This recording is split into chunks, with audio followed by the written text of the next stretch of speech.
तो गाइज आज हम एक्सप्लेन करने वाले हैं बरूटो नारुतो नेक्स्ट जनरेशन। तो चलिए वीडियो को शुरू करते हैं। तो एपिसोड के शुरुआत में हमें बरूटो रहा है किसी से जिसका नाम है कावाकी और हिडनली विलेज तबाह हो चुका है। और बोरुटो कावाकी से कहता है कि मुझे नहीं लगा था कि तुम इस हद तक चले जाओगे। तो कावाकी कहता है कि मैं भी तुम्हें उसी जगह पे भेजने वाला हूं जहां पे मैंने सेवंथ हकागे को भेजा था। सेवंथ हकागे यानी कि नारुतो।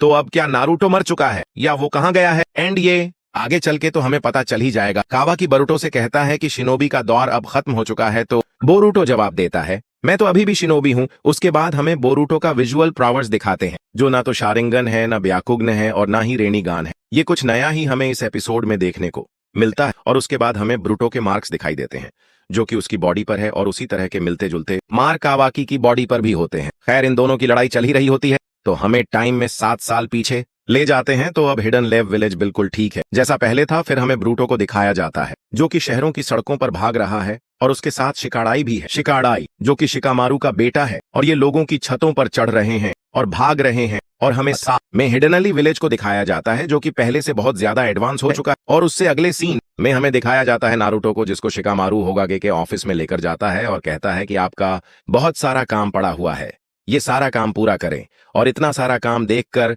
नारुतो बहुत ही ज्यादा परेशान हो जाता है। और फिर हमें ब्रूटो को दिखाते हैं जो कि शिखर ढाई के साथ ट्रेन की छत पर बैठा हुआ है और इन्होंने अपने हाथ में बर्गर पकड़े हुए हैंड बरूटो बहुत ही खुश है क्योंकि उसे ग्रीन चिल्ली वाला कोई लिमिटेड बर्गर मिल चुका है। एंड बरूटो और शिकाडाई जब ये बर्गर खाते हैं तो ये बर्गर बहुत ही ज्यादा स्पाइसी होता है।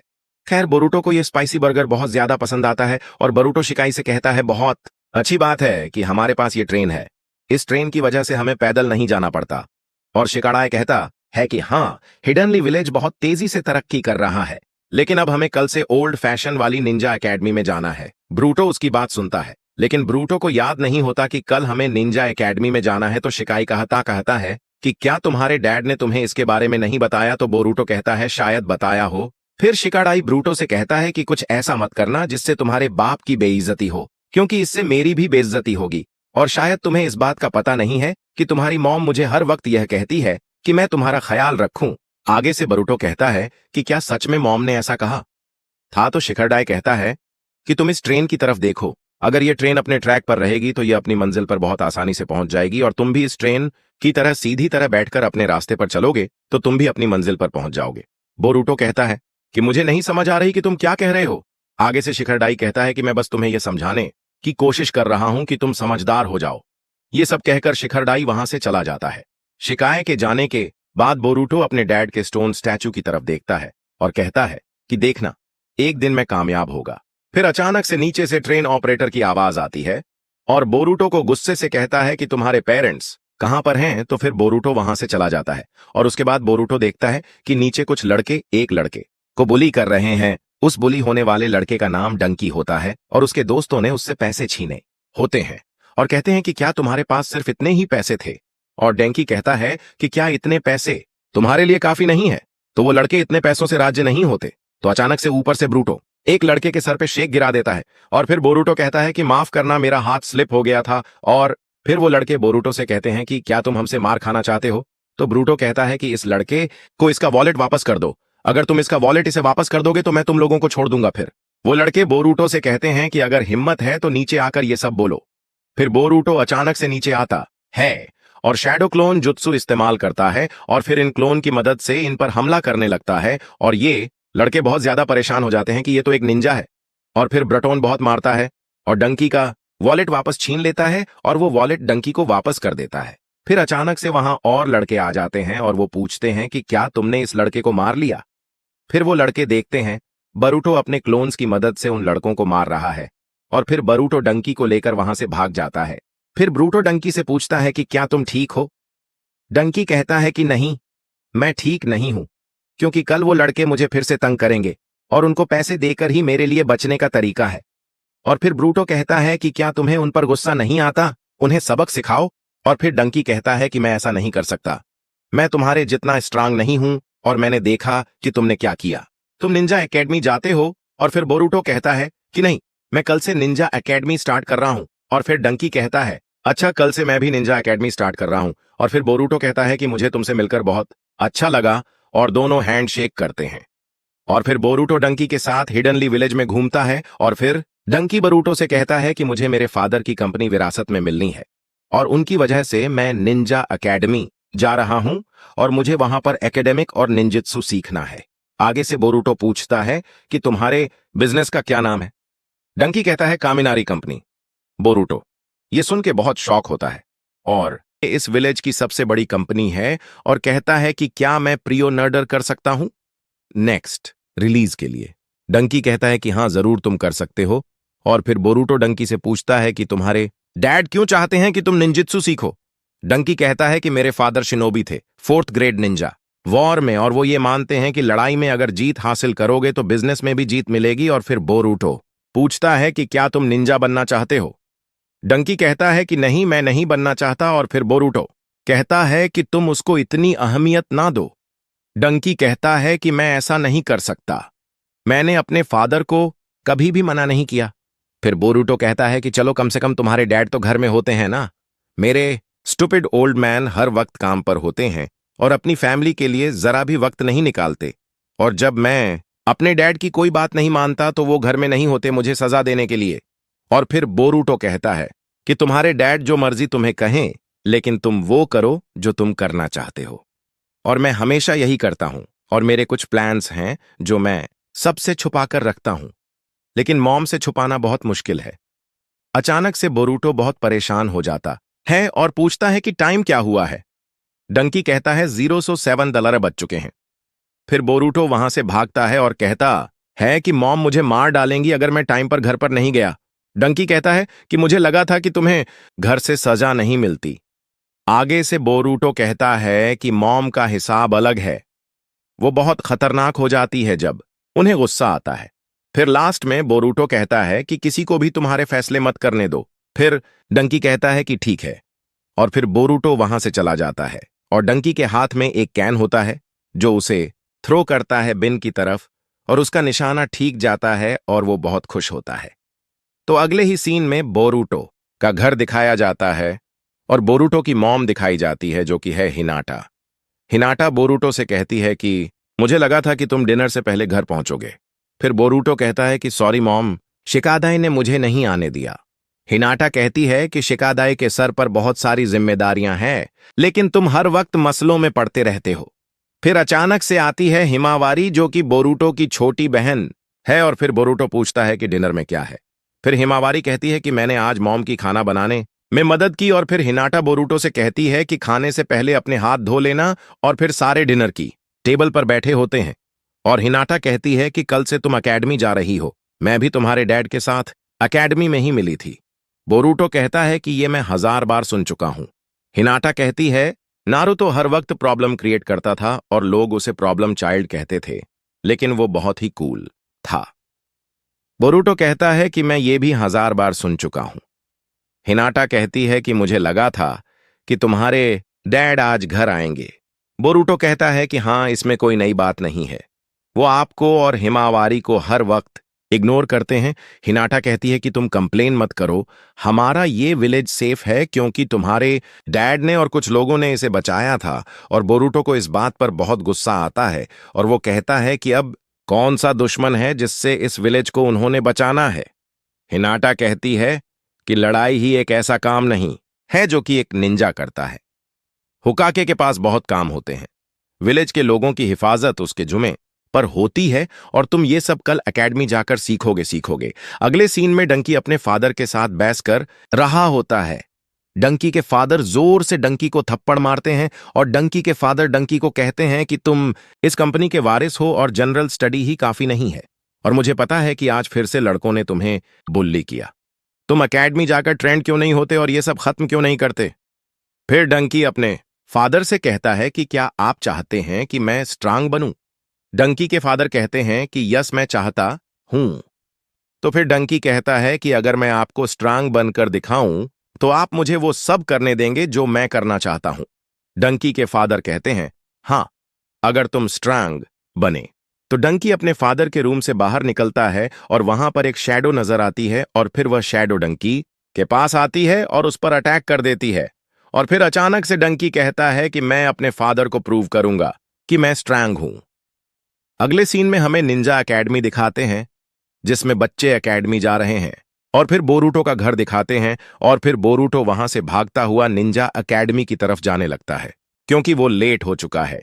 तो फिर बोरूटो थोड़ा सा स्लो होता है और कहता है कि मैं तो ट्रेन पर जाऊंगा और मुझे देर नहीं होगी, तो मुझे परेशान होने की जरूरत नहीं है। और फिर कहता है कि निंजा एकेडमी बहुत ही आसान होने वाली है, और वहां से बोरूटो डंकी को देखता है। से बोरूटो की विजुअल प्रवेश एक्टिव हो जाती है और उसे डंकी के ऊपर एक शैडो नजर आने लगती है, और फिर अचानक से शैडो गायब हो जाती है और बोरूटो को लगता है कि वो ट्रेन में बैठकर एकेडमी जा रहा है। और फिर डंकी की आवाज आती है और कहता है कि तुम लड़के बहुत बेवकूफ हो। वो लड़के डंकी की आवाज सुनकर नेक्स्ट केबिन में जाते हैं और पूछते हैं कि डंकी तुम यहां क्या कर रहे हो। डंकी कहता है कि ये हमारी कंपनी का एक प्रोटोटाइप है जिसमें बहुत सारी प्रॉब्लम्स हैं, बिल्कुल तुम लड़कों की तरह। और फिर वो ट्रेन के जो पार्ट्स हैं वो टूटने लगते हैं। फिर वो लड़के कहते हैं कि हम तो तुम्हारे साथ मजाक कर रहे थे डंकी। और फिर डंकी कहता है कि मैंने इसी ट्रैक के ऊपर एक और डिफेक्टेड ट्रेन रखी है जो कि बिल्कुल खाली है, और थोड़ी ही देर में यह दोनों ट्रेन आपस में टकरा जाएंगे। और यह बात सुनकर वो लड़के बहुत ही ज्यादा परेशान होते हैं। और फिर अचानक से बोर्डों की आवाज आती है। वो उन लड़कों से कहता है कि यहां से चले जाओ। और फिर डंकी पूछता है, ब्रूटो तुम यहां क्यों आए हो? फिर ब्रूटो डंकी से पूछता है कि क्या तुम एंट्रेंस सेरेमनी में नहीं जा रहे? तो डंकी कहता है कि एंट्रेंस सेरेमनी की किसको परवाह है, मुझे सिर्फ अपने फादर को अपनी पावर दिखानी है और साबित करना है कि मैं स्ट्रांग हूं। ब्रूटो कहता है कि मुझे लगता है कि तुमने साबित कर लिया है। और फिर डंकी कहता है कि मुझे यह साबित करना है कि मैं हर लिहाज से स्ट्रांग हूं। ये बात चल रही होती है तो ब्रूटो को फिर से थोड़ी देर के लिए शैडो नजर आती है, और साथ ही ब्रूटो की आंख फिर से चेंज हो जाती है थोड़ी देर के लिए। और फिर ब्रूटो डंकी को कहता है कि डंकी अब बस करो। डंकी कहता है कि फिर तुम्हें मुझे रोकना होगा, और कहता है कि पहला रेल स्विच आ रहा है और देखते हैं कि तुम क्या करते हो। क्या तुम ट्रैक को चेंज कर पाओगे? ब्रूटो फौरन से ट्रेन की विंडो खोलता है और रेल स्विच को देखता है और कुनाई फेंककर ट्रैक चेंज करने की कोशिश करता है, लेकिन मिस हो जाता है। फिर ब्रूटो कहता है कि डंकी आखिर तुम्हें हुआ क्या है? फिर डंकी कहता है कि मेरे फादर के अल्फाज ही मेरे लिए सब कुछ है। और फिर ब्रूटो डंकी के पास आता है और उसे गले से पकड़ लेता है और कहता है कि भूल जाओ अपने फादर की अप्रूवल को। क्या तुम दूसरे लोगों की फिक्र किए बिना कुछ करोगे? दूसरे लोग क्या सोचते हैं, इसकी फिक्र किए बिना तुम कुछ भी नहीं कर सकते। अपना फैसला खुद करो। फिर डंकी की आंखों में थोड़ी देर के लिए चेंजिंग नजर आती है। फिर अचानक से पीछे से एक लड़का बोलता है कि आगे ट्रेन आ रही है। फिर डंकी को थोड़ी बहुत होश आने लगती है और ब्रूटो ट्रेन को रोकने के लिए जाता है, और डंकी वहां ब्रूटो को कहता है कि मैंने ऐसा क्यों किया। और ब्रूटो डंकी को स्माइल करके कहता है कि फिक्र मत करो, मैं सब ठीक कर दूंगा। ब्रूटो ट्रेन की छत पर जाता है और क्लोन्स बनाता है और क्लोन्स की मदद से वहां से लटकता है। फिर अचानक से ब्रूटो का पांव स्लिप हो जाता है और डंकी उसका पांव स्लिप होते हुए देखता है, लेकिन शैडो की वजह से वहां से हिल नहीं पाता। फिर जब ब्रूटो गिर रहा होता है तो डंकी का नाम पुकारता है, और फिर डंकी को सुनकर खुद को रोक नहीं पाता। ब्रूटो की मदद करने के लिए उसके पास जाने की कोशिश करता है, और उस दौरान शैडो डंकी से चली जाती है। और फिर जैसे ही डंकी की शैडो चली जाती है तो डंकी भागकर ब्रूटो की तरफ जाता है और उसे पकड़ लेता है, और वो गिरने से बच जाता है। और फिर इतने में ही ब्रूटो ट्रेन का ट्रैक चेंज कर देता है और सारे बच जाते हैं। फिर ब्रूटो बहुत ही खुश होता है। डंकी ब्रूटो को पकड़ के नहीं रख पा रहा। फिर दोनों ही गिरने वाले होते हैं तो दूसरे लड़के आकर उनको बचा लेते हैं। फिर ब्रूटो कहता है कि मुझे यह सब करके बहुत मजा आया। डंकी और दूसरा लड़का बोलता है कि इसमें मजे वाली कोई बात नहीं थी। और फिर सारे हंसने लगते हैं। फिर अचानक से आवाज आती है और ट्रेन का एक केबिन अलग होकर गिर जाता है। फिर एक लड़का कहता है कि अब हम क्या करेंगे, ये ट्रेन तो टूट रही है। तो फिर डंकी कहता है कि चलो दूसरे वाले केबिन में चलते हैं। फिर सारे दूसरे केबिन में भागने लगते हैं, लेकिन डंकी और ब्रूटो दूसरे केबिन में नहीं जाते। फिर डंकी कहता है सॉरी गाइस, हमें किसी और जगह पर जाना है। और फिर ब्रूटो ट्रेन की स्पीड बढ़ा देता है और ट्रेन को उसके ट्रैक से उतार देता है। दूसरी जगह एकेडमी में असेंबली हो रही होती है। वहां पर नारुतो शिकामारु भी होते हैं और स्टूडेंट्स की अटेंडेंस लगा रहे होते हैं। फिर अटेंडेंस लगाते हुए बुरुटो झूम का नाम लेते हैं, लेकिन बुरुटो की कोई आवाज नहीं आती क्योंकि वो वहां पर मौजूद नहीं होता। फिर स्टूडेंट्स बोलते हैं कि क्या उन्होंने उसे माकी उजुमाकी का मतलब होकागे का बेटा। फिर इचिका बोलता है कि डैम ब्रूटो, कम से कम मैं तो टाइम पर पहुंच गया। फिर वहां पर एक लड़की चोचो नाम की दिखाई देती है, जो कि चौजी की बेटी होती है, और उसके साथ शारदा है जो कि सास्के की बेटी है। शिकमारू नारुतो के पास आता है और कहता है कि नारुतो परेशान मत होना, तुमने अभी एक स्पीच देनी है। फिर अचानक से ट्रेन की आवाज आती है जो कि अपने ट्रैक से उतरकर नारुतो के ऊपर से होकर गुजरती है। नारुतो ये देखकर बहुत ही हैरान होता है और ये सीधा नारुतो के स्टोन स्टैचू फेस के ऊपर जाकर टकराती है, और फिर उस ट्रेन में से ब्रूटो निकलता है और कहता है कि आखिर हम पहुंच ही गए। और फिर ब्रूटो ट्रेन से निकलकर सबको अपना ऊंची आवाज में परिचय करवाता है और बहुत ही मुस्कुरा कर कहता है कि ब्रूटो उजुमा की सीन पर पहुंच गया, और सभी लोग उसको देखकर बहुत ही ज्यादा परेशान हो जाते हैं और कहते हैं कि आखिर इसने क्या कर दिया। और सबसे ज्यादा नारुतो परेशान होता है, और थोड़ी देर में सभी स्टूडेंट्स वहां से चले जाते हैं और कोनाहामारू ब्रूटो के पास आ जाता है। ब्रूटो और कोनाहामारू दोनों आपस में लड़ते हैं, लेकिन ब्रूटो कोनाहामारू का मुकाबला नहीं कर पाता और कोनाहामारू से पकड़ लेता है।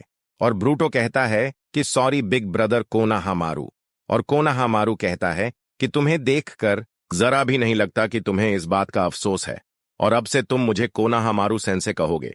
ब्रूटो कहता है कि यह बहुत ही अजीब लगता है कि मैं सेंसे बुलाऊं आपको, और फिर डंकी वहां ट्रेन से बाहर निकलता है। फिर ब्रूटो कहता है कि डंकी तुम ठीक हो ना, हम वक्त पर पहुंच गए। और कोनाहामारू इसे देखकर बहुत ही ज्यादा परेशान हो जाता है और कहता है कि तुमने अपने पागलपन में एक और लड़की को इन्वॉल्व कर लिया। और फिर वो दोनों लड़ते हैं, और अगले सीन में शाम हो चुकी है और शिकमारू नारुतो को रिपोर्ट दे रहा है और कहता है कि बच्चों ने ट्रैक से ट्रेन को उतारा था, लेकिन किसी को चोट नहीं आई। नारुतो सॉरी कहता है शिकमारू को। फिर शिकमारू नारुतो को एक पेज देता है और कहता है कि यह कामिनारी कंपनी के प्रेसिडेंट की तरफ से आया है। उन्होंने कहा है कि वो सारे नुकसान की भरपाई करेंगे। उनका बेटा ब्रूटो की क्लास में पढ़ता है और वो ब्रूटो के थैंक्सफुल है क्योंकि ब्रूटो की वजह से उनके बेटे ने अपना माइंड चेंज किया। जब नारुतो ये सुनता है तो नारुतो को खुशी होती है। तो इसी के साथ एपिसोड खत्म हो जाती है। तो अब हम नेक्स्ट एपिसोड में आपसे मिलते हैं।